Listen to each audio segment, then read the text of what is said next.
Heureuse de vous retrouver dans notre méditation « Notre Dieu est merveilleux », dont le titre est « Le prix à payer ». Avant tout, ayez les uns pour les autres un amour constant, car l'amour couvre une multitude de péchés. 1 Pierre 4, verset 8.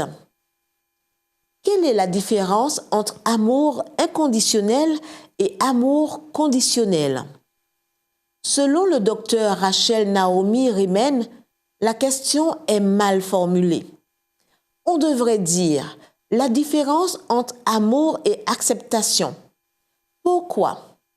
Parce que par nature, dit-elle, le véritable amour est toujours inconditionnel.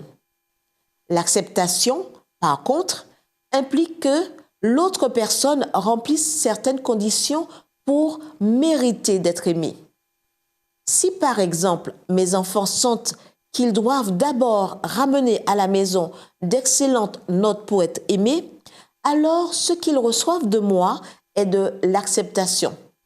Si pour recevoir des marques d'affection, mon épouse ou mon époux doit d'abord répondre à certaines conditions, penser comme moi, se divertir comme moi, s'habiller selon mes goûts, alors ce qu'il ou elle reçoit de moi est de l'acceptation.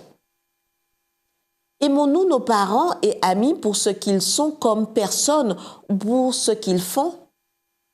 Se pourrait-il, sans nous en rendre compte, que nous fixions un prix à payer pour notre amour et que, dans le désir de nous faire plaisir, s'efforce de le payer?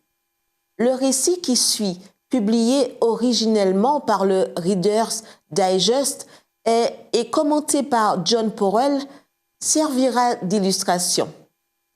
Powell raconte l'histoire de Cathy, une jeune fille qualifiée par ses parents et ses amis de brillante, aimable, populaire et qui réussit. Autrement dit, la jeune fille parfaite. Cependant, un soir, alors que sa mère était à l'église, Cathy tenta de se suicider. Grâce à Dieu, la jeune fille survécut. Selon le psychiatre qui l'a traitée, Cathy n'avait jamais été elle-même, mais elle croyait devoir être la merveilleuse fille que ses parents pensaient qu'elle était. Quand sa mère demanda au psychiatre pourquoi Cathy en était arrivée à cette conclusion, il répondit que, en agissant de manière agréable, elle pensait mériter l'amour des gens. John Powell conclut le récit en disant que, d'un côté, les parents de Cathy avaient érigé un piédestal sur lequel elle était parvenue à se hisser, et elle, de son côté, avait joué ce rôle pendant des années en croyant que c'était le prix à payer pour mériter leur amour.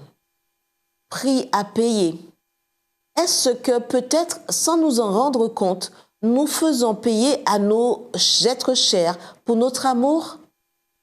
Mais ce n'est pas ainsi que Dieu nous aime.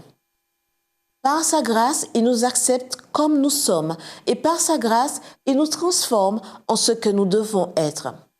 Sans prix à payer. Pourquoi donc fixer le prix de notre amour?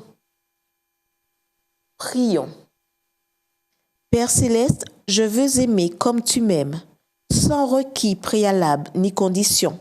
Je te demande qu'aujourd'hui ton Esprit Saint me remplisse de l'amour du Christ, car c'est uniquement ainsi que je pourrai refléter son caractère devant ceux qui m'entourent. Au nom de Jésus. Amen.